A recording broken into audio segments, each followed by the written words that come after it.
കോഴിക്കോട്ട് നിന്ന് ശതാബ്ദി യാത്രയുടെ തൊട്ടു മുമ്പ് നൂറുകണക്കിന് പത്രക്കാരാ. ഒരാളുടെ ചോദ്യം, തങ്ങളെ മുസ്ലിങ്ങൾ ഒറ്റക്കെട്ടാവേണ്ട സമയമല്ലേ ഇപ്പോ? അതാണ് എല്ലാവരുടെയും ഒരു വാദം, മുസ്ലിങ്ങൾ ഒറ്റക്കെട്ടാവണ്ടേ. നിങ്ങൾ ഇങ്ങനെ ജമാഅത്ത്, മുജാഹിദ്, സുന്നി, നിങ്ങളുടെ സമ്മേളനം, 100-ാം വാർഷികം, ആദർശം, തറാവീന്റെ റക്കയത്തിന്റെ കണ്ണം, പെണ്ണുങ്ങൾ ജുമാക്ക് പോണോ പോണ്ടേ, നിങ്ങൾക്ക് കാലം തിരിഞ്ഞിട്ടില്ലേ? ആകെ പ്രശ്നം, പ്രതിസന്ധി, ഫാഷിസം വട്ടമിട്ട് പറക്കാണ്, മുസ്ലിങ്ങൾ ഒറ്റക്കെട്ടാവണ്ടേ തങ്ങളെ? തങ്ങള് മനോഹരമായ മറുപടി എന്താ പറഞ്ഞത്? മുസ്ലിങ്ങൾ മാത്രം, ഇത് ഇന്ത്യയല്ലേ? ഈ ബഹുസ്വര രാജ്യത്ത്, ഒരുപാട് നാനാജാതി മതവിഭാഗങ്ങൾ തിങ്ങിപ്പാർക്കുന്ന ഇന്ത്യ രാജ്യത്ത്, പാരമ്പര്യമുള്ള ഇന്ത്യയില് മുസ്ലിങ്ങൾ മാത്രം കണ്ട് ഒറ്റക്കെട്ടായാല് അപ്പൊ ഭൂരിപക്ഷ സമുദായം അവരെന്തോ മുസ്ലിങ്ങളൊക്കെ ഒറ്റക്കെട്ടായിട്ടുണ്ട്, അവരെന്തൊക്കെ പടപ്പുറപ്പാടാണ്, അവരെന്തിനൊക്കെ ഒരുങ്ങിക്കാണ്, അപ്പോഴല്ലേ ഭൂരിപക്ഷ സമുദായം വേറെ ഒറ്റക്കെട്ടാവുക? തങ്ങൾ പറഞ്ഞു, സയ്യിദുൽ ഉലമ, ഇന്ത്യയിൽ ബഹുസ്വര രാജ്യത്ത് മുസ്ലിങ്ങളും ന്യൂനപക്ഷങ്ങളും ക്രിസ്ത്യാനികളും ദളിതരും നാനാജാതി മതവിഭാഗങ്ങൾ ഇവിടെയുണ്ട്. എല്ലാവരും ജനാധിപത്യത്തിന്, മതേതരത്വത്തിന്, രാജ്യത്തിന്റെ പുരോഗതിക്ക് വേണ്ടി ഒറ്റക്കെട്ടാവുകയാണ് വേണ്ടത്. മുസ്ലിങ്ങൾ മാത്രം ഒറ്റക്കെട്ടാവുകയല്ല.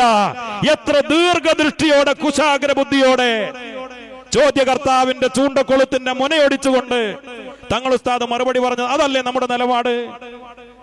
ഇത് സമസ്തക്കറിയാം. നിങ്ങൾ എന്താ മനസ്സിലാക്കിയത്?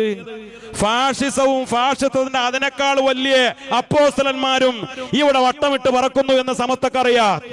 ഈ സമ്മേളന തിരക്കുകൾക്കിടയിൽ ഈ കഴിഞ്ഞ 17-ാം തീയതി, ഈ ജനുവരി മാസം, സുപ്രഭാതത്തിൽ 1-ാം പേജിൽ ഒരു വാർത്ത കൊടുത്തിരുന്നു. ലീഡ് സ്റ്റോറി ആയിട്ട് എന്തായിരുന്നു കൊടുത്തത്? സമസ്ത കേരള ജംഇയ്യത്തുൽ ഉലമ സുപ്രീം കോടതിയെ സമീപിച്ചു. സമസ്തക്ക് വേണ്ടി ഷെയ്ഖുൽ ജാമി ആലിക്കുട്ടി ഉസ്താദ് ഒപ്പിട്ട് ഹർജി കൊടുത്തു. എന്തിനു വേണ്ടി?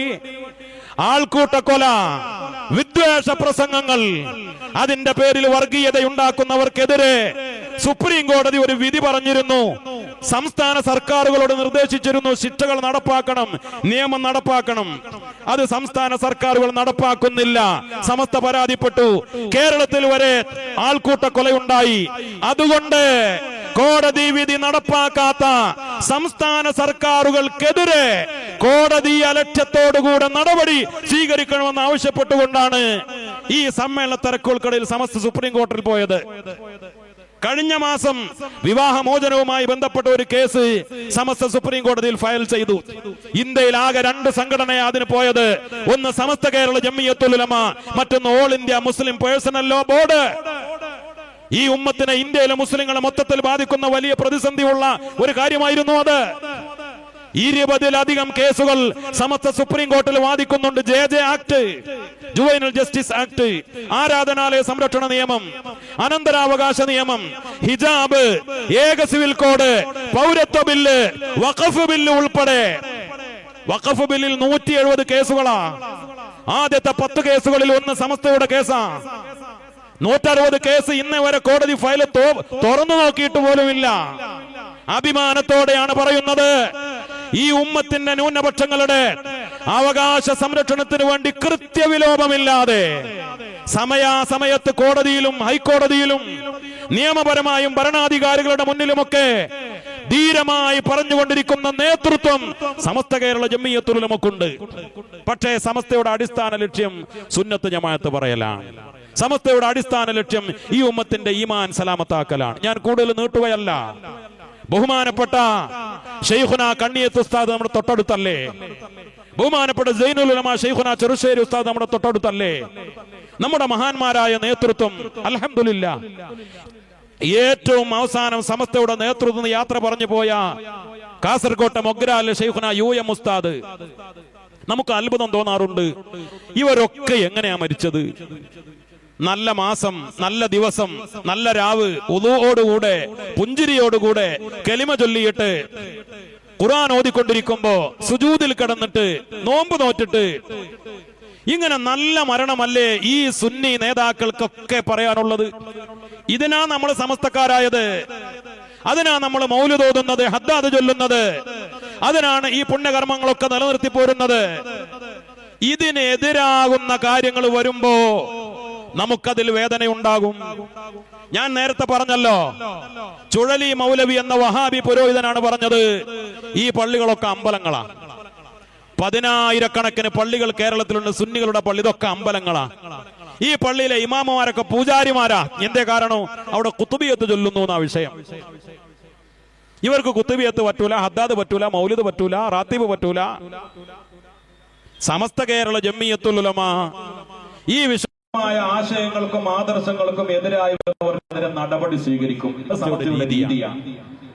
നിങ്ങൾ ചിന്തിച്ചു നോക്ക്, 1965 ഷെയ്ഖുന ഖുത്ബി ഉസ്താദ് സമസ്തക്ക് കത്ത് കൊടുത്തയക്കുകയാണ്. ഖുത്ബി ഉസ്താദിന്റെ അവസാന കാലഘട്ടമാണ്.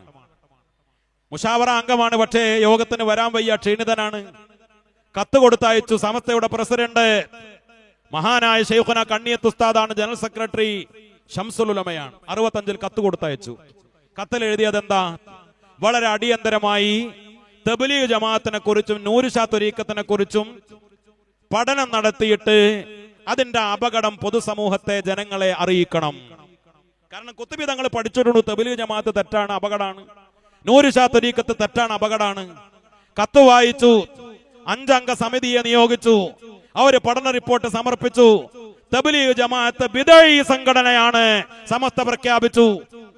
അതിന്റെ പേരിൽ അഭിപ്രായ വ്യത്യാസം ഉണ്ടായി. മുഷാവറയിൽപ്പെട്ട ആളുകൾ വരെ അഭിപ്രായ വ്യത്യാസത്തിലായി. കാരണം ഇവറ്റ നല്ല സാധുക്കൾ, വലിയ കെട്ട്, വാല്, പോക്കറ്റിൽ അറാക്കിന്റെ കൊള്ളി, അത്തറും കുപ്പി, നല്ല ജുബ്ബ, എപ്പോഴും നിസ്കാരം, നോമ്പ്, എപ്പോഴും സുന്നത്ത് നിസ്കാരം, ഖുർആനോത്ത്, എപ്പോഴും പള്ളിയിൽ, പോസ്റ്ററില്ല, കൊടികെട്ടലില്ല, സമ്മേളനമില്ല, പ്രചരണമില്ല, റാലിയില്ല, ഒന്നുമില്ല. ഇത്ര നല്ല മനുഷ്യന്മാരെ ബിദ്അത്ത് എന്ന് പ്രഖ്യാപിക്കുമ്പോൾ അത് വലിയ അപകടമല്ലേ? ഉൾക്കൊള്ളാൻ തയ്യാറായില്ല. പല ആളുകളും സമസ്തയിൽ നിന്ന് ഇറങ്ങിപ്പോയി. പിന്നീട് ബോധ്യപ്പെട്ട ആളുകൾക്കൊക്കെ പല ആളുകളും തിരിച്ചു വന്ന് വേറെ കാര്യം. അതിന്റെ പേരിലാണ് അഖില കേരള ജംഇയ്യത്തുൽ ഉലമ ഉണ്ടായത്. നമുക്ക് ചരിത്രം അറിയാം. പാണക്കാട് സയ്യിദ് PMS പൂക്കോയ തങ്ങൾ സമസ്തയുടെ കൂടെ നിന്നു. തബ്ലീഗ് ജമാഅത്തുകാർ ആയിരക്കണക്കിനുണ്ട്. അവര് തലേക്കെട്ട് വാല് നീളം കൂടെ ഉള്ളവളാണ്. അതോടൊപ്പം സുന്നത്തുകൾ ചെയ്യുന്ന നല്ല ആളുകളാ. അവരെ നമുക്ക് അവഗണിക്കാൻ പറ്റൂല എന്ന് പറഞ്ഞ് അവരുടെ കൂടെ നിന്നില്ല. സമസ്തയുടെ കൂടെ ഉറച്ചു നിന്നു പാണക്കാട്ട് PMS പൂക്കോയ തങ്ങൾ.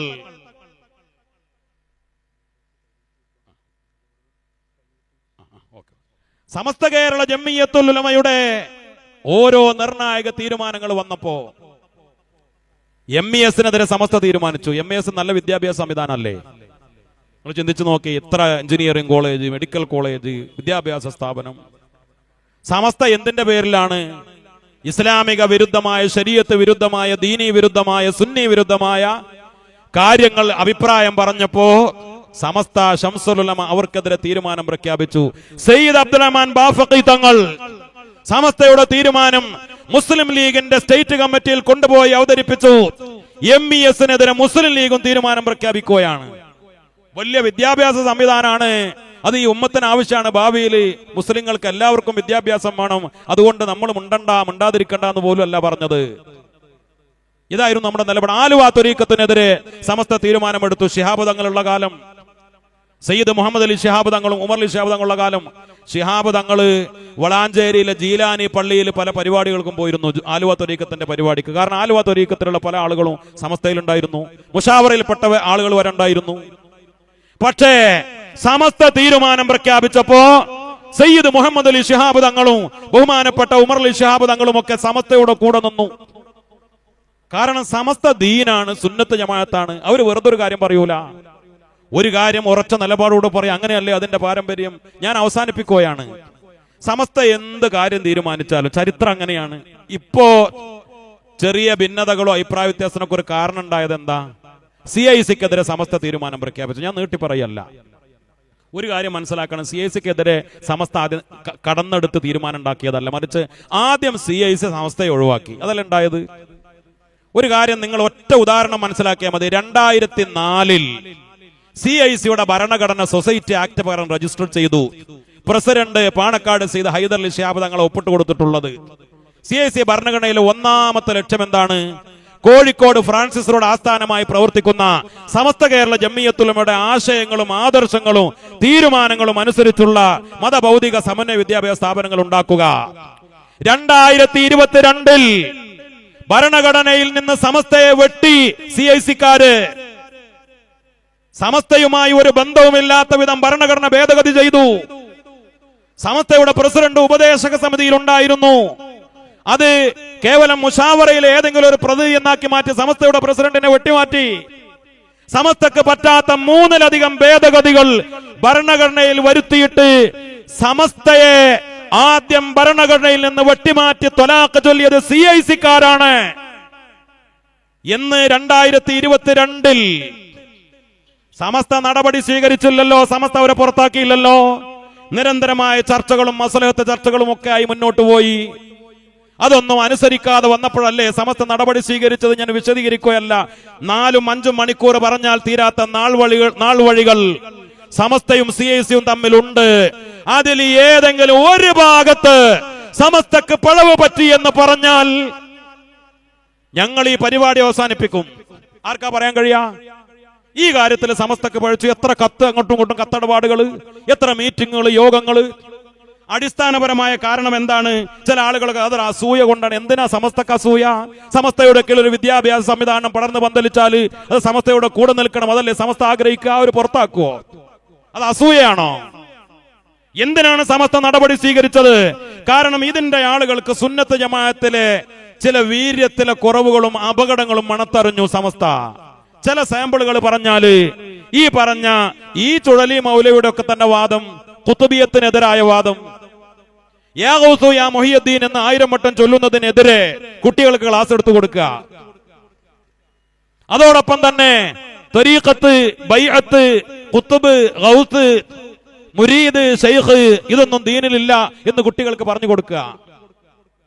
പുസ്തകങ്ങളിൽ സുന്നി വിരുദ്ധമായ ആശയങ്ങൾ കടന്നുകൂടിയിരുന്നു, നിഷേധിക്കാൻ കഴിയൂല. പല പുസ്തകങ്ങൾ സയ്യിദ് ഖുതുബിന്റെ, അതേപോലെ വേറെ ഫിഖ്ഹുൽ മുയസ്സർ പോലെയുള്ള, അത് മാറിപ്പോയിട്ടൊന്നുമല്ല, ഇന്ന് അങ്ങനെ പ്രചരിപ്പിക്കുന്ന വേറെ ഫിഖ്ഹുൽ മുയസ്സറ. ഈ വഹാബിസം ഉള്ള ഫിഖ്ഹുൽ മുയസ്സർ തന്നെ സിലബസിൽ പഠിപ്പിച്ചിരുന്നു നേരത്തെ. ഇപ്പൊ ഉണ്ടോ അല്ലേ എന്നുള്ളതല്ല, സമസ്ത അതല്ലേ പറഞ്ഞു. നേരത്തെ ഉണ്ടായിരുന്നു എന്നല്ല പറഞ്ഞത്. സിലബസിൽ മാറ്റം വരുത്തണം സമസ്ത പറഞ്ഞു. അവരുടെ കമ്മിറ്റിയിൽ സമസ്തയുടെ നടപടികൾ, സമസ്തയുടെ ഇടപെടലുകൾ സയ്യിദ് സ്വാദിഖ് അലി ശിഹാബ് തങ്ങൾ സമസ്തക്ക് ഒപ്പിട്ട് നൽകി. രേഖ നമ്മുടെ കയ്യിലുണ്ട്, ഇപ്പൊ വായിക്കാൻ സമയമല്ല. സ്വാദിഖ് അലി തങ്ങൾ പറഞ്ഞു സമസ്ത എല്ലാ സ്ഥാപനങ്ങൾക്കും 20-ലധികം നിർദ്ദേശങ്ങൾ കൊടുത്തിട്ടുണ്ട്. അത് CIC സ്ഥാപനങ്ങളും പാലിക്കണം. സമസ്ത നിയോഗിക്കുന്ന നിശ്ചിത ആളുകൾ CIC-യിൽ ഉണ്ടാവണം. ഇതൊക്കെ സ്വാദിഖ് അലി ശിഹാബ് തങ്ങൾ എഴുതി ഒപ്പിട്ട് കൊടുത്തതാ. എന്നിട്ട് എന്തേ ഇതിന്റെ അതിനേക്കാൾ തങ്ങളെ ഓവർടേക്ക് ചെയ്ത കുറെ ആളുകൾ അത് അംഗീകരിക്കാതെ പോയത്? തങ്ങളും കുഞ്ഞാലിക്കുട്ടി സാഹിബും ഉൾപ്പെടെ മധ്യസ്ഥന്മാർ 9 തീരുമാനങ്ങൾ എടുത്തു. എന്താ ഇവർ അംഗീകരിക്കാതെ മാറ്റിവെച്ചത്? ധിക്കാരത്തോടുകൂടെ മുന്നോട്ട് പോയി. ഞാൻ അവസാനിപ്പിക്കട്ടെ, കാരണം ഇവരുടെ ലക്ഷ്യത്തിലേക്ക് അടുക്കുകയാണ്. ഇപ്പോ മുമ്പ് തബ്ലീഗ് ജമാഅത്തിനെ മനസ്സിലാക്കാത്തവർ പിന്നെ മനസ്സിലാക്കി, ആലുവ ത്വരീഖത്തിനെ അന്ന് മനസ്സിലാക്കാത്തവർ പിന്നെ മനസ്സിലാക്കി, സമസ്ത മാറ്റി നിർത്തിയ പറ കള്ളത്വരീഖത്തുകൾ അന്ന് മനസ്സിലാക്കാത്തവർ പിന്നെ മനസ്സിലാക്കിയതുപോലെ ഇനി മനസ്സിലാക്കും. കാരണം അത് തുടങ്ങിക്കഴിഞ്ഞില്ലേ. ചില ഉദാഹരണങ്ങൾ ഇപ്പൊ പറഞ്ഞു. പുതിയ അധ്യയന വർഷം സുന്നികളെ മാത്രമല്ല എല്ലാ കുട്ടികളും ചേർക്കാൻ തീരുമാനിച്ചിട്ടുണ്ട്. എങ്ങനെ ഉണ്ടായിരിക്കും സങ്കര സംസ്കാരം? ഒരു മുജാഹിദ് കുടുംബത്തിൽ നിന്ന് ഒരു ജമാഅത്ത് കുടുംബത്തിൽ ഒരു കുട്ടി പഠിക്കാൻ വന്നു. മറ്റേ കുട്ടികൾ, കുറച്ച് ആളുകൾ സുന്നികള്. ഒരു ആദർശം നമുക്ക് അഭിമാനമല്ലേ ഉള്ളത്? നമ്മുടെ ജാമ്യയിലാണെങ്കിലും ഓരോ സ്ഥാപനത്തിലും സുന്നികളായ പോരാ, സമസ്തക്കാരാണ് തെളിയിക്കണ. SKSF-ന്റെ കത്ത് വേണം, ചേരാനും വേണം, സനത് വാങ്ങാനും വേണം. ദാറുൽ ഹുദയിലൊക്കെ ചേരുമ്പോ 5ാം ക്ലാസ് സമസ്തയുടെ പൊതുപരീക്ഷ സർട്ടിഫിക്കറ്റ് പാസ്സാവണം, വേറെ പറ്റൂല. ഈ സമസ്തക്കാരാവണം കുട്ടികൾ. അതല്ലേ നമ്മുടെ നിലപാട്? ഇപ്പൊ ഇവര് പറ എല്ലാരും ഒരു സങ്കര സംസ്കാരത്തിലേക്ക് കൊണ്ടുവരിക. അതോടൊപ്പം തന്നെ CIC-യുടെ വലിയ അപ്പോസ്തലൻ പറഞ്ഞു ഞങ്ങൾ ക്വാളിറ്റി വിദ്യാഭ്യാസമാണ്, ഞങ്ങൾക്ക് അതിനപ്പുറം ഒന്നുമില്ല, ക്വാളിറ്റി മതി. എന്താ ക്വാളിറ്റി? ക്വാളിറ്റിയുടെ മാനദണ്ഡം എന്താ? വിദ്യാഭ്യാസത്തിൽ ഏറ്റവും വലിയ ക്വാളിറ്റി പറയാണ്. മലപ്പുറം ജില്ലയിൽ നദന്യാഹു ഒരു സ്കൂൾ തുടങ്ങുകയാണ്, ഞങ്ങൾ കുട്ടികളെ അവിടെ കൊണ്ടുപോയി ചേർക്കുന്നു. ഇല്ല കൂട്ടരെ, ഞങ്ങൾ ചേർക്കൂല, നിങ്ങൾ ചേർത്തോ. നദന്യാഹുവിന്റെയും അതേപോലെ റൊണാൾഡ് ട്രംപിന്റെയും അവരുടെ സാമ്രാജ്യത്വത്തിന്റെ എത്ര ടൈ വില കൂടിയതാണെങ്കിലും കോട്ടന്റെ വലുപ്പമുണ്ടായാലും എന്ത് ഇംഗ്ലീഷ് ഫ്ലുവന്റ് ആയി ഒഴുക്കി വിട്ടാലും ശരി, അവരുടെ സ്കൂളിൽ മലപ്പുറത്തെ കുട്ടികളെ കൊണ്ടു ചേർക്കാൻ നിങ്ങൾ സർട്ടിഫിക്കറ്റ് കൊടുത്താൽ ഈ ഉമ്മത്ത് തയ്യാറാവൂല. അതല്ല ക്വാളിറ്റി. ക്വാളിറ്റി അമേരിക്കയിലാണ്, ക്വാളിറ്റി അത് ഇസ്രായേലിലാണ്. ഈ ചിന്തയാണ് നിങ്ങളെ നശിപ്പിച്ചത്. ആ ക്വാളിറ്റി അല്ല ഉമ്മത്തിന് വേണ്ടത്. ഇവിടെ ദീൻ വേണം. ഇവിടെ വിദ്യാഭ്യാസം വേണം. ഇവിടെ ഗഫൂർ അൻവരിയുടെ ഒരു മുത്താലിം ഈ പള്ളി ദർസ് പഠിച്ചത് അമേരിക്കയിൽ പോയി പ്രബന്ധം അവതരിപ്പിച്ചത്. ഒരു സമന്വയ സ്ഥാപനത്തിലും പഠിച്ചിട്ടില്ല, ഒരു അറബി കോളേജിലും പഠിച്ചിട്ടില്ല. ഷെരീഫ് നിലാമി എന്ന് പറയുന്ന കുട്ടി ഈ മുദരിസുമാരെ ദർസിൽ പഠിച്ച അമേരിക്കയിൽ പോയി പ്രബന്ധം അവതരിപ്പിച്ച് പ്രസംഗിച്ചു. യോഗ്യരായ മക്കൾ ഇവിടെയുണ്ട്, നല്ല വിദ്യാഭ്യാസമുള്ള ഇംഗ്ലീഷ് ഫ്ലുവന്റായി സംസാരിക്കുന്ന PGയും ഡിഗ്രിയും PhDയും ഒക്കെ ഉള്ള മക്കളുണ്ട്. സമസ്തയുടെ കീഴിലുണ്ട്, അതിനുള്ള വിദ്യാഭ്യാസ സംവിധാനങ്ങളുണ്ട്. സനാഇയ, ഫാദില, ഫദീല, എന്തൊക്കെ സംവിധാനങ്ങൾ, ജൂനിയർ കോളേജുകൾ, മറ്റുള്ള ദേവാ സ്ഥാപനങ്ങൾ, അവരൊക്കെ ആഗ്രഹിക്കേണ്ടത് സമസ്തയുടെ കീഴിൽ. അതിൽ അഭിമാനമല്ലേ നമുക്ക്? എന്തിനാ ഈ ഓവർടേക്ക് അത് പുറത്തു ചാടുന്നത്? സമസ്തയുടെ കീഴിലാവണ്ടേ? അതല്ലേ വേണ്ടത്? ഞാൻ അവസാനിപ്പിക്കട്ടെ. നമ്മുടെ മദ്രസകളൊക്കെ സമസ്തയുടെ കീഴില്ല, നമ്മുടെ പള്ളികളൊക്കെ സമസ്തയുടെ കീഴില്ല. ഇപ്പൊ സയ്യിദുൽ ഉലമ പറഞ്ഞു സമസ്തയുടെ കീഴിൽ മഹല്ലുകളെയൊക്കെ വിളിച്ചു ചേർക്കും, ബഹുമാനപ്പെട്ട സമസ്തയുടെ കീഴിൽ രജിസ്റ്റർ ചെയ്യണം എന്ന് പറഞ്ഞ ഉദ്ദേശം എന്താ? സമസ്തയുടെ കീഴിൽ അല്ലെങ്കിൽ നോക്ക്, നമ്മുടെ സമസ്ത ഉണ്ടായതിനു ശേഷം വന്ന പള്ളികളുടെ ഒക്കെ ആധാരം, മദ്രസകളുടെ ആധാരത്തിൽ എഴുതി വെച്ചു സമസ്തയുടെ കീഴിലാ. ഭരണഘടനയിലൊക്കെ എഴുതി വെച്ചു സമസ്തയുടെ കീഴിലാ. 10,000-ലധികം വരുന്ന മദ്രസകൾ സമസ്തയുടെ കീഴിലാണ് എന്ന് ആധാരത്തിലും ഭരണഘടനയിലും എഴുതി വെച്ചതാ. വേറെ ഒരു സംഘടനക്കും ദീനീ സ്ഥാപനങ്ങളിൽ, മദ്രസകൾ, പള്ളികളിൽ, നമ്മുടെ അറബി കോളേജുകളിൽ ഒന്നും അധികാരമില്ലല്ലോ. എല്ലാ അറബി കോളേജിന്റെ ഭരണഘടനയിലും ആധാരത്തിലും സമസ്തയുടെ കീഴിൽ. അത് നമുക്ക് അഭിമാനമല്ലേ? ഇവർക്ക് ആദ്യം ഉണ്ടായ അസുഖം ഹൈദർലി തങ്ങളുടെ കാലത്ത് സർട്ടിഫിക്കറ്റ് കൊടുക്കുമ്പോൾ വാഫി സർട്ടിഫിക്കറ്റിൽ തഹത്ത ഇഷ്റാഫി സമസ്ത കേരള ജമിയത്തുൽ ഉലമ എഴുതാൻ മടി കാണിച്ചു. തങ്ങൾ അത് എഴുതണം എന്ന് പറഞ്ഞു. ഹൈദർലി തങ്ങള് സമസ്ത നേരിട്ട് ഇതിൽ ഇടപെടുന്നതിന് മുമ്പ് അതൊക്കെ കഴിഞ്ഞുപോയ ചരിത്ര ഞാൻ നീട്ടുകയല്ല. അതുകൊണ്ട് എല്ലാവർക്കും കാര്യം പിന്നീട് മനസ്സിലാകും. സമസ്തയായിരുന്നു ശരി. സമസ്തയുടെ 100 കൊല്ലത്തെ ഒരു തീരുമാനവും തെറ്റായിട്ടില്ല, ഒരു പ്രമേയവും തെറ്റായിട്ടില്ല. ഇന്ന് സമസ്തക്ക് തെറ്റി, സമസ്തക്ക് പഴച്ചു, അങ്ങനെ പറയാൻ പാടില്ലായിരുന്നു, തീരുമാനിക്കാൻ പാടില്ലായിരുന്നു, അത് തെറ്റായി പോയി. CIC-ക്കെതിരെ പറയാൻ പാടില്ലായിരുന്നു, അതിങ്ങനെ തീരുമാനിക്കാൻ പാടില്ലായിരുന്നു എന്ന് പറയുന്ന ആളുകളെ നിങ്ങൾക്ക് ഇൻഷാ അല്ലാഹ് ഇന്നല്ലെങ്കിൽ നാളെ അതൊക്കെ തിരിച്ചറിവുണ്ടാകും എന്ന് മാത്രം പറഞ്ഞുകൊണ്ട് ഞാൻ അവസാനിപ്പിക്കുകയാണ്. നമുക്ക് സമസ്തയുടെ കീഴിൽ ഒറ്റക്കെട്ടായി മുന്നോട്ട് പോകണം. അതാണ് ഏറ്റവും പ്രധാനപ്പെട്ട കാര്യം. അതാണ് ഏറ്റവും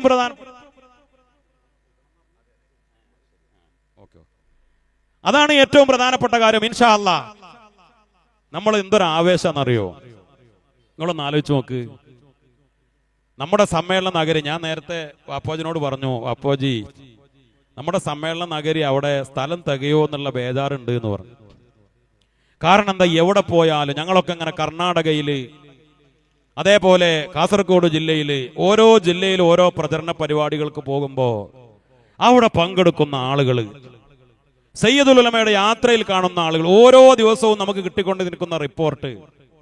ഇപ്പൊ ക്യാമ്പ് അംഗങ്ങൾ 33,313 എന്ന് പറഞ്ഞ അതിലധികമായി. ഇവരെയൊക്കെ വിളിച്ചു, ഓരോരുത്തരെ വിളിച്ചു. ഇത് മുമ്പത്തെ പഴയ പോലത്തെ ബാഗും തൂക്കി കിടന്നുറങ്ങാൻ പോണ ക്യാമ്പല്ല, അത് മനസ്സിലാക്കണം.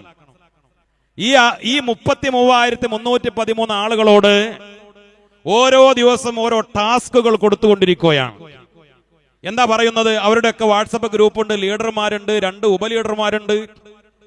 അത് ചെയ്തോന്ന് ചോദിക്കാണ്, ഉറപ്പുവരുത്താണ്. അവരോട് പറഞ്ഞു നിങ്ങൾ എല്ലാവരും ഒരു ഭക്ഷണ കിറ്റ് ഏതെങ്കിലും സാധുവിന് കൊടുക്കണം ക്യാമ്പിന് വരുന്നതിന് മുമ്പ്. ചില ആളുകൾ പറഞ്ഞു ഞാൻ 1 അല്ല 100 കിറ്റ് കൊടുക്കുകയാണ്. ഒരു ക്യാമ്പ് അംഗം ഇന്നലെ എന്നെ വിളിച്ചിട്ട് പറഞ്ഞു, ഉസ്താദെ എന്റെ വീട്ടിൽ വെച്ച് 100 കിറ്റ് കൊടുക്കാൻ തീരുമാനിച്ചു, നിങ്ങളൊന്ന് വരുമോ എന്ന് ചോദിച്ചിട്ട്. ഒരു നിർദ്ദേശം കിട്ടിയത് 33,313 ആളുകള് ഒരു 10 റുപ്യയുടെ, ഇനിയിപ്പോ ഒരു കഴിവില്ലാത്തവനാണെങ്കിൽ 10 റുപ്യക്ക് എന്തെങ്കിലും വാങ്ങിക്കൊടുക്കാലോ, അല്ലെ 100 രൂപയുടെ എത്രയോ കഴിയാ ഒരു ഭക്ഷണ കിറ്റ് ഒരു സാധുവിന് കൊടുക്കണം. സ്വതക്കയുടെ സുന്നത്തുകളൊക്കെ പാലിച്ചു കൊടുക്കണം. അതൊക്കെ ഫേസ്ബുക്കിൽ ഫോട്ടോ വിടാനല്ല. രണ്ടാമത്തെ ഒരു ടാസ്ക് പറഞ്ഞു, ഏതെങ്കിലും ഒരു രോഗിയെ സന്ദർശിക്കണം, രോഗ സന്ദർശനത്തിന്റെ മര്യാദകളൊക്കെ പാലിക്കണം. ഇന്നലെ പറഞ്ഞു സയ്യിദ് ഹൈദർലി ശിഹാബ് തങ്ങളുടെ ആണ്ടിന്റെ ദിവസമാണ് ഇന്നലെ. അള്ളാഹു മഹാനുഭാവന്റെ ദറജ ഉയർത്തി കൊടുക്കട്ടെ. നമ്മുടെ നേതാവ് 10 കൊല്ലം മുമ്പ് 100-ാം വാർഷികം പ്രഖ്യാപിച്ച ആറ്റപ്പൂ, ആ ആറ്റപ്പൂവിന്റെ ഹദ്റത്തിലേക്ക് 33,313 ആളുകൾ ഓരോ യാസീൻ ഓതണം. വെറുതെ വാട്സപ്പിൽ വോയിസ് വിടലല്ല, അത് ഓതി എന്ന് ഉറപ്പുവരുത്തുകയാണ് അവരുടെ മെന്റർമാർ, ലീഡർമാർ. ഇന്ന് കൊടുത്ത ടാസ്ക് എന്താണ്? വിദ്യാഭ്യാസ രംഗത്ത് ഏതെങ്കിലും ഒരു കുട്ടിക്ക് ഒരു പാഠപുസ്തകം വാങ്ങിക്കൊടുക്കണം, അല്ലെങ്കിൽ ഒരു ബാഗ് വാങ്ങിക്കൊടുക്കണം, അല്ലെങ്കിൽ മദ്രസയിലെ പാഠപുസ്തകം, അല്ലെങ്കിൽ സ്കൂളിലെ പാഠപുസ്തകം, വിദ്യാഭ്യാസ രംഗത്ത് എന്തെങ്കിലും ഒന്നും കഴിയാത്ത ഒരു പെൻസിലെങ്കിലും വാങ്ങിക്കൊടുക്കണം. ഇങ്ങനെയുള്ള ഓരോ ടാസ്കുകൾ കൊടുക്കുകയാണ്. ഇവര് അവിടെ വന്ന് ഇൻഷാ അല്ലാഹ് തഹജ്ജുദ് നിസ്കരിക്കും, വിത്ർ നിസ്കരിക്കും, ദുഹാ നിസ്കരിക്കും, 33,313 യാസീനോതും, 3,313 ഖത്തം തീർക്കും, ഹദ്ദാദ് ചൊല്ലും. ഇങ്ങനെയുള്ള ക്യാമ്പാ. ഞാൻ ഇന്ന് അഷ്റഫിനെ വിളിച്ച് ഒരു റെക്കമെൻഡ് നടത്തി നോക്കി, പക്ഷെ നടന്നില്ല. കാരണം ചില ആളുകൾ ക്യാമ്പിൽ ചേർക്കുമെന്ന് ചോദിച്ചിട്ടുണ്ട്, ഒരു നിവൃത്തിയില്ല എന്നാ പറഞ്ഞു. എന്താ ചെയ്യാ? ക്ലോസ്ഡ്. ഇനി ഒരാളെ ഇതിനിടയിൽ എല്ലാരും വിളിച്ചു നമ്മുടെ കുട്ടികള്. അപ്പൊ ചിലതൊക്കെ രോഗാണ്, ഉമ്മാക്ക് സുഖമല്ല, എനിക്ക് വരാൻ കഴിയില്ല എന്ന് പറഞ്ഞു. അങ്ങനെ 2000 വേക്കൻസി വന്നു. ആ 2000 ആളുകളെ വെയിറ്റ് ലിസ്റ്റ് നിന്നെടുത്തു, പൂർത്തിയായി. ഇപ്പൊ പിന്നെ അവസാനം തീരുമാനം എന്താണ്? ഇനി അങ്ങനെ രജിസ്റ്റർ ചെയ്യാത്ത ആളുകളെ ബാക്കിൽ ഇൻഷാ അല്ലാഹ് അവർക്ക് ഇരിക്കാനുള്ള ഒരു സൗകര്യം ചെയ്തു കൊടുക്കും. ക്യാമ്പ് അംഗങ്ങളുടെ ആനുകൂല്യങ്ങളൊന്നും ഉണ്ടാവില്ല. ഇങ്ങനെ ഒരു ക്യാമ്പ് റെക്കോർഡായിരിക്കുമെന്ന് മനസ്സിലാക്കണം.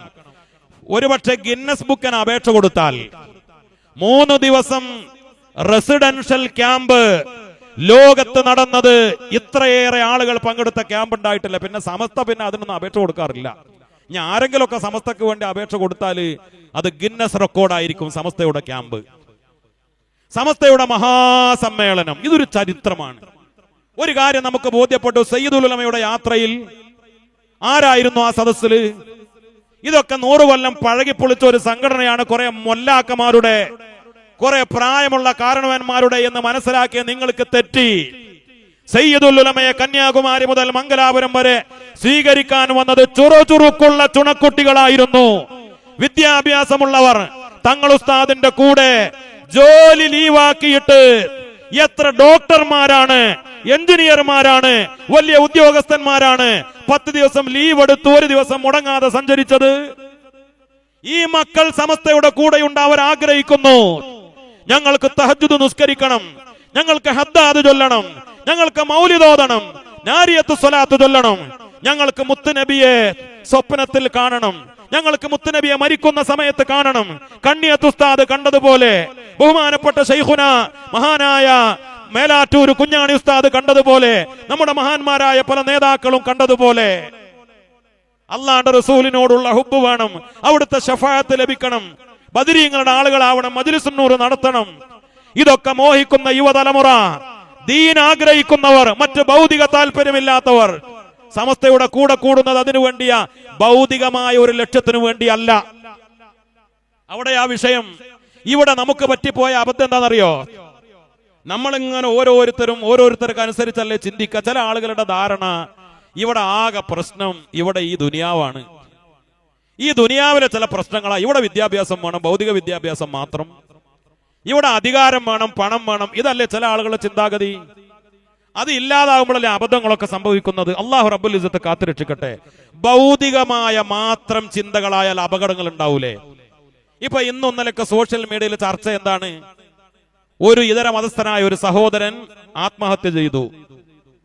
അതിന്റെ പേരിലുള്ള കോലാഹലങ്ങളല്ലേ? ഒരു പെൺകുട്ടി, ആ പെൺകുട്ടിയുമായി ബന്ധപ്പെട്ട കാര്യം. എന്തേ കാരണം?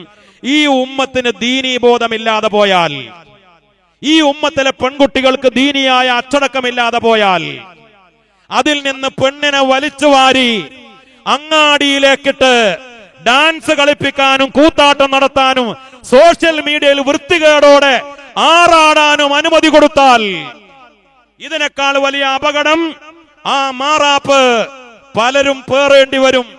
ഇത് തിരിച്ചറിഞ്ഞുകൊണ്ടാണ് എത്ര പിന്തിരിപ്പന്മാരെന്ന് പറഞ്ഞാലും, എത്ര യാഥാസ്ഥിതികർ എന്ന് മുദ്രകുത്തിയാലും, എത്ര പഴഞ്ചന്മാരെന്ന് ആക്ഷേപിച്ചാലും സമസ്ത നിലപാട് പറയുന്നത്. സ്ത്രീ വിദ്യാഭ്യാസത്തിന്റെ കാര്യത്തിലും സ്ത്രീകൾ പൊതുരംഗത്തിറങ്ങുന്ന കാര്യത്തിലൊക്കെ സമസ്തക്കൊരു നിലപാടുണ്ടല്ലോ. അതിനർത്ഥം സ്ത്രീ വിദ്യാഭ്യാസത്തിന് എതിരാണെന്നാണോ? അല്ലല്ലോ. ഇതാ ഈ കഴിഞ്ഞ ദിവസമാണ് ഫാദില ബിരുദം നേടിയ ആയിരക്കണക്കിന് കുട്ടികൾക്ക് ബഹുമാനപ്പെട്ട സമസ്ത ബിരുദം നൽകിയത്, സനത് നൽകിയത്. സമസ്തയുടെ കീഴിൽ സനാഇയ ബിരുദധാരിണികളായ പണ്ഡിതകളാ വളർന്നു വരാൻ പോകുന്നത്. ഓരോ സ്ഥാപനങ്ങളിലൂടെ എത്രയെത്ര 10,000കണക്കിന് ഹാഫിളത്തുകൾ, ആലിമത്തുകൾ, സമസ്തക്കാര്, സുന്നി സ്പിരിറ്റുള്ള പെൺകുട്ടികൾ. ഡിഗ്രി ഉണ്ട്, PG ഉണ്ട്, അവർക്ക് PhDക്ക് പോകാം, ഏത് വിദ്യാഭ്യാസത്തിലും ഉന്നതിയിലേക്കൊക്കെ പോകാം. സമസ്ത തടസ്സം നിൽക്കുന്നുണ്ടോ? പക്ഷേ വേഷത്തിലും സംസ്കാരത്തിലും അച്ചടക്കം കണിശമായി സമസ്ത പറയുന്നുണ്ട്. സ്ത്രീകൾ ജുമുഅ ജമാഅത്തിന് പള്ളിയിലേക്ക് പോകാൻ പാടില്ല, സമസ്ത പറയുന്നുണ്ട്. സ്ത്രീയുടെ പൊതുരംഗ പ്രവേശനത്തിന് മാനദണ്ഡങ്ങളുണ്ട്. ആണും പെണ്ണും ഇടകലരുന്നതിന് നിയമങ്ങളുണ്ട്. കണിശമായ ദീനിന്റെ നിയമങ്ങളാ, സമസ്തയുടെ നിയമമല്ല, മുത്തുനബിയുടെ നിയമങ്ങളാ, ഇമാമിങ്ങൾ പഠിപ്പിച്ച നിയമങ്ങളാ. അതിനപ്പുറം കണ്ടം ചാടിയാൽ ഈ വലിയ മാറാപ്പുകളൊക്കെ ഈ ഉമ്മത്ത് ഏറ്റെടുക്കേണ്ടി വരും. എന്ത് ലിബറലിസം എന്ന് പറഞ്ഞിട്ട് വെറുതെ വായ്ത്താരി നടത്തിയത് കൊണ്ടായില്ല. ഏറ്റവും അപകടകരമായ ലിബറലിസം മതത്തിനകത്ത് നടന്നുകൊണ്ടിരിക്കുന്ന ലിബറലിസമാണ്. മതത്തിനകത്ത് നടന്നുകൊണ്ടിരിക്കുന്ന യുക്തിവാദങ്ങളാണ്. മതത്തിനകത്ത് നടന്നുകൊണ്ടിരിക്കുന്ന ഈ അപകടങ്ങളാണ്, ആപത്തുകളാണ്. അതിനെ തിരിച്ചറിഞ്ഞുകൊണ്ടാണ് സമസ്ത കേരള ജംഇയ്യത്തുൽ ഉലമ പ്രതിരോധവുമായി മുന്നോട്ട് പോകുന്നത്. അതിവിടെ നിലനിൽക്കണമെന്ന ആഗ്രഹമുള്ളത് കൊണ്ടാണ് പുതിയ തലമുറയിലെ വിദ്യാഭ്യാസമുള്ള മക്കൾ സയ്യിദുൽ ഉലമയുടെ കൂടെ നിൽക്കുന്നത്. സയ്യിദുൽ ഉലമയെ കാണുമ്പോ ഈ ആവേശവും ആദരവും നൽകുന്നത്, സമസ്തയുടെ മുശാവറയെ ബഹുമാനിക്കുന്നത്, ആദരിക്കുന്നത്. അവർക്കൊക്കെ ഒരു നിലപാടുണ്ട്. അല്ലാഹു റബ്ബുൽ ഇസ്സത്ത് അവർക്കൊക്കെ ദീർഘായുസ്സനെ പ്രദാനം ചെയ്യട്ടെ. ബഹുമാനപ്പെട്ട ഉസ്താദ് മുക്ക ഉമർ ഫൈലി ഉസ്താദ് ഇവിടെ ഇങ്ങോട്ട് കടന്നു വരും. എന്തിനാണ് വെറുതെ ആ മനുഷ്യനെയൊക്കെ ഇങ്ങനെ വേട്ടയാടിക്കൊണ്ടിരിക്കുന്നത്? ഞങ്ങളൊക്കെ സയ്യിദുൽ ഉലമയെ, സമസ്തയുടെ മുശാവറ അംഗങ്ങളെ, മുക്ക ഉമർ ഫൈലി ഉസ്താദ് കേവലം മുശാവറ അംഗം മാത്രമല്ലല്ലോ, സംസ്ഥാന സെക്രട്ടറിമാരിൽ ഒരാളല്ല. എന്തുകൊണ്ടാണ് ആദരിക്കുന്നത്, ബഹുമാനിക്കുന്നത്, ഇഷ്ടപ്പെടുന്നത്? അവരെയൊക്കെ അടുത്തറിയുന്നത് കൊണ്ടാണ്, അവരുടെയൊക്കെ നിലപാട് അറിയുന്നത് കൊണ്ടാണ്. ഉസ്താദ് വരുന്നതിന് മുമ്പായതുകൊണ്ട് പറയാലോ, ഞാനൊരിക്കൽ ചേളാരിയിൽ ഒരു യോഗത്തിന് വേണ്ടി പോയി. ഉസ്താദ് നേരത്തെ എത്തിയിട്ടുണ്ട്. അപ്പൊ ഇങ്ങനെ ഡോറ് തുറന്ന് കയറിയപ്പോ ഉസ്താദ് ഒറ്റക്കാണ്, വേറെ ആരുമില്ല. അപ്പൊ ഇരുന്ന് ഇങ്ങനെ ഖുർആൻ ഓതിക്കൊണ്ടിരിക്കുകയാണ്. ഇപ്പൊ അടുത്ത ആരോ ഒരു ഫേസ്ബുക്കിൽ ഇട്ടിരുന്നു, ഉസ്താദ് ഫ്ലൈറ്റിൽ ഇപ്പൊ അടുത്തൊരു യാത്ര അന്തമാനിലേക്ക് പോകുമ്പോ ഖുർആൻ ഓതിക്കൊണ്ടിരിക്കുകയാണ്. ഇതാണ് നമ്മുടെ നേതാക്കളുടെ രീതി. ഇതെന്തേ നിങ്ങൾ ആരും മനസ്സിലാക്കാതെ പോയത്? ഇബാദത്തിന്റെ കാര്യത്തിലും നിസ്കാരത്തിന്റെ കാര്യത്തിലും ആ കണിശത ഉള്ളത് കൊണ്ടാണ് ഒരു സ്റ്റേജിൽ വെച്ച് നിസ്കരിക്കേണ്ടതും. അപ്പൊ അതും ആക്ഷേപാക്കിയില്ലേ? സ്റ്റേജിൽ വെച്ചിട്ട് സയ്യിദുൽ ഉലമ നിസ്കരിച്ചിട്ടില്ലേ? സ്റ്റേജിൽ വെച്ചിട്ട് സ്വാദിഖ് അലി ശിഹാബ് തങ്ങൾ നിസ്കരിച്ചിട്ടില്ലേ? അതേ വിഷയത്തിൽ അന്ന് തന്നെ ഈ പൗരത്വ വിഷയവുമായി, ഏക സിവിൽ കോഡുമായി ഒക്കെ ഉണ്ടായ സമരങ്ങളിൽ കോഴിക്കോട്ടെ കടപ്പുറത്ത് തന്നെ നിസ്കരിച്ചിട്ടില്ലേ? നമ്മൾ നിസ്കരിക്കാറില്ലേ? സ്റ്റേജിലും സമ്മേളന നഗരിയിലൊക്കെ നിസ്കാരത്തിന്റെ സമയം നിസ്കരിക്കണ്ടേ? ചിലപ്പോ ബാക്കിയുള്ളവർ നിസ്കരിക്കുന്നില്ല എന്ന് കണ്ടാൽ നമ്മൾ നിസ്കരിക്കാതിരിക്കണോ? ആ കാര്യത്തിലൊക്കെ അവരെ കുറിച്ച് വ്യക്തിപരമായി അറിയാം. പട്ടിക്കാട് ജാമ്യയിൽ പഠിക്കുമ്പോ റാങ്ക് വാങ്ങിയ ആളാ. ശംസുൽ ഉലമയുടെ ഗുരുത്വവും പൊരുത്തവും നേടിയ ആളാ. ശംസുൽ ഉലമ വഫാത്താകുന്ന സമയത്ത് 96-ൽ റബീഉൽ ആഖിറിൽ കലിമ ചൊല്ലി ശംസുൽ ഉലമ മരിക്കുന്ന സമയത്ത് കൂടെയുള്ള ആളാണ് ബഹുമാനപ്പെട്ട മുക്ക ഉമർ ഫൈലി ഉസ്താദ്. പിന്നെ അവരുടെയൊക്കെ ചില കണിശമായ നിലപാടിന്റെ പേരിൽ പല ആളുകളും തെറ്റിദ്ധരിപ്പിച്ച് ഈ വ്യാജമായ ആരോപണങ്ങൾ നടത്തുമ്പോഴാ പ്രശ്നം. ബഹുമാനപ്പെട്ട ഉസ്താദ് അബ്ദുൽ ഹമീദ് ഫൈലി അമ്പലക്കടവിനെ പോലെ അവരൊക്കെ അല്ലേ നമുക്ക് നമ്മുടെ ഈ വഴി? അവരല്ലേ സത്യത്തിൽ പാണക്കാട്ടെ സാദാത്തുക്കളെ, എല്ലാ തങ്ങന്മാരെയൊക്കെ ഇത്രയേറെ ബഹുമാനിക്കാനും ആദരിക്കാനും ഒക്കെ നമ്മെ പഠിപ്പിച്ചത്?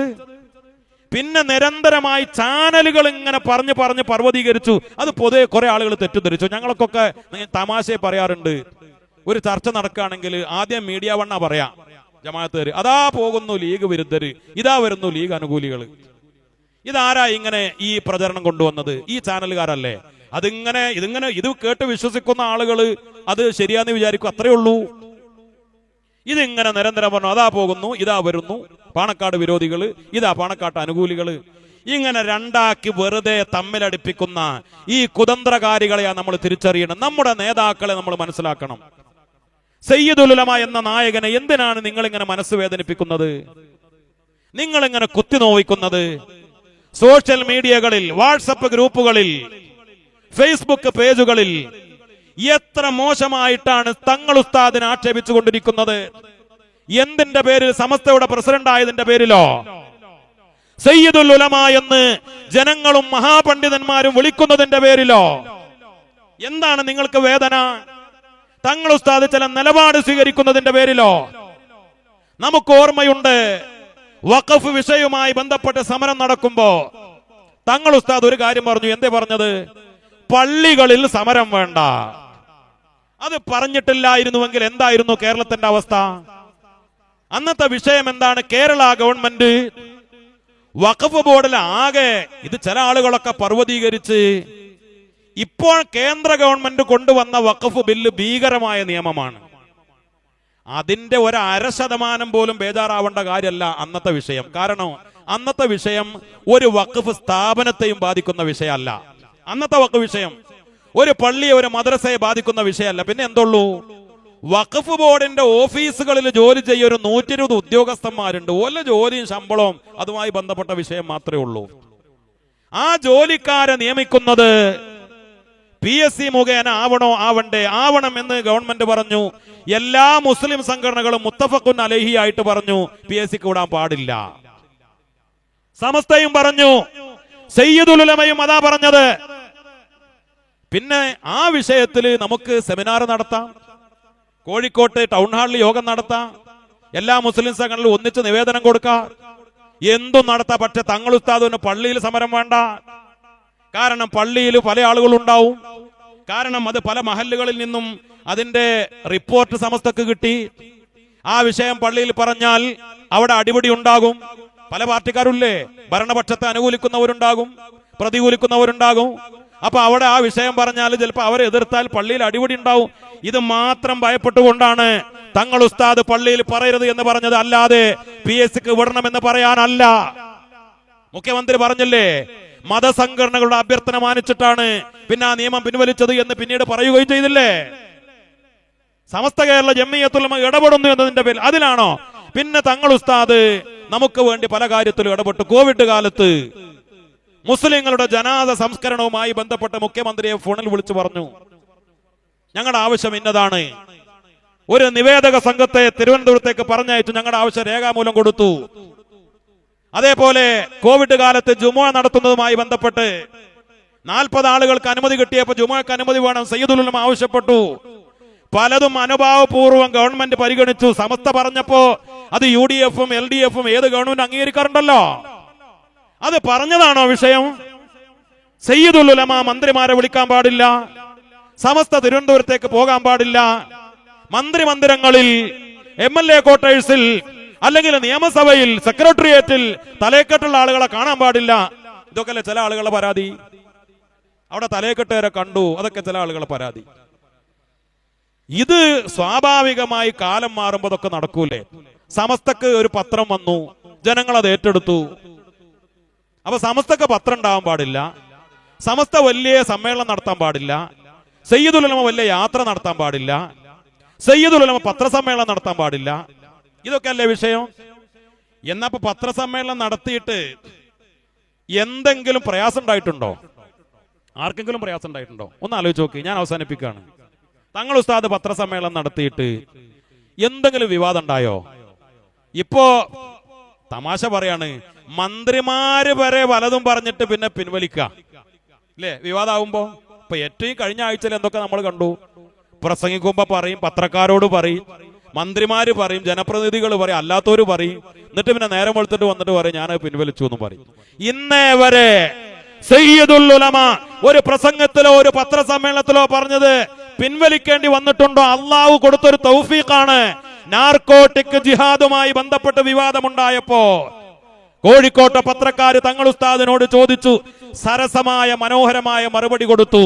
അത് കഴിഞ്ഞപ്പോഴാണ് കാസയുടെയും ക്രിസംഖികളുടെയും ഉപദേശം കേട്ട് തെക്കൻ കേരളത്തിലെ മെത്രാന്മാര്, പള്ളിയിലച്ചന്മാര് നാർക്കോട്ടിക് ജിഹാദ് വിവാദമാക്കിയപ്പോ മതസൗഹാർദ്ദം തകരാൻ, ഇവിടെ തീവ്രവാദം കത്താൻ കാരണമാക്കി അവരിടപെട്ടപ്പോ അമുസ്ലിങ്ങളായ പത്രക്കാരാ പറഞ്ഞ മെത്രാന്മാരെ, അച്ഛന്മാരെ, ഈ കേരളത്തിൽ മതസൗഹാർദ്ദം നിലനിൽക്കണമെങ്കിൽ നിങ്ങള് ജിഫ്രി തങ്ങളെ അടുത്ത് പോയി ട്യൂഷൻ നേടണം എന്ന്. അത്രയേറെ പത്രക്കാരുടെ മുന്നിൽ അല്ലാഹു റബ്ബുൽ ഇസ്സത്ത് നൽകിയ ഒരു തൗഫീഖാണ്. പിന്നെ എന്തിനാണ് ആ മനുഷ്യനെ നിങ്ങൾ വേട്ടയാടുന്നത്? ആ മനുഷ്യന്റെ നിലപാടോ ആ മനുഷ്യന്റെ ഇൽമോ? ഒരു ഫത്വ ചോദിച്ചാ കിതാബ് നോക്കട്ടെ എന്ന് പറയണ്ട. ഏത് വിഷയത്തിലെ ഫത്വ ചോദിച്ചാലും ഫത്വ കൊടുക്കാൻ പറ്റുന്ന കേരളത്തിലെ ഏറ്റവും വലിയ മുഫ്തിയാണ്. ഏത് കിതാബ്, ഏത് ആയത്ത്, ഏത് ഹദീസ്, ഖുർആനിലോ ഹദീസിലോ ആഴത്തിൽ പാണ്ഡിത്യമുള്ള ഓർമ്മശക്തിയുള്ള അത് അവതരിപ്പിക്കാൻ കഴിവുള്ള തങ്ങൾ ഉസ്താദിന്റെ 10 ദിവസത്തെ യാത്രയിലെ ഓരോ പ്രസംഗവും അതൊരു ഗ്രന്ഥരൂപത്തിലാക്കണം എന്ന് പറഞ്ഞത് കേരളത്തിലെ പ്രഗത്ഭരായ ആളുകളാ. മഹാനവരുടെ പാണ്ഡിത്യമാണോ വിഷയം, നിലപാടാണോ വിഷയം, സൂക്ഷ്മതയാണോ വിഷയം, വേഷവിധാനമാണോ വിഷയം, പിന്നെ എന്താ നിങ്ങളുടെ വിഷയം? അങ്ങനെ ഒരു നേതാവിനെ നമുക്ക് കിട്ടിയതിൽ സമസ്തക്കാരെ അഭിമാനിക്കുകയല്ലേ വേണ്ടത്? അഭിമാനിക്കുന്നവരും അല്ലാത്തവരും ഈ ത്രിവർണ്ണ പതാകക്ക് കീഴിൽ സയ്യിദുൽ ഉലമയുടെ കീഴിൽ അണിനിരന്നുകൊണ്ട് ഇൻഷാ അല്ലാഹ് കാസർകോട്ടേക്ക് വരിക. ജനലക്ഷങ്ങളുടെ കൂടെ സയ്യിദുൽ ഉലമയുടെ നേതൃത്വത്തിൽ 100ാം വാർഷിക മഹാസമ്മേളനം നമുക്ക് ഇൻഷാ അല്ലാഹ് നടത്താം. അല്ലാതെ ഇനിയും ചൊറിഞ്ഞും മാന്തിയും വെറുതെ ഇങ്ങനെ കോപ്രായങ്ങൾ പറഞ്ഞ് ഈ ഉമ്മത്തിൽ പ്രതിസന്ധി ഉണ്ടാക്കാമെന്ന് ആരും മനസ്സിലാക്കണ്ട. 100 കൊല്ലത്തെ വേലിയേറ്റങ്ങളും വേലിയിറക്കങ്ങളും ആർത്തലച്ചു വരുന്ന പ്രതിസന്ധികളുടെ തിരമാലകളും കൊടുങ്കാറ്റുകളും സുനാമികളും അതെല്ലാം തരണം ചെയ്തുകൊണ്ടാണ് ഈ കപ്പൽ പ്രയാണം തുടരുന്നത്.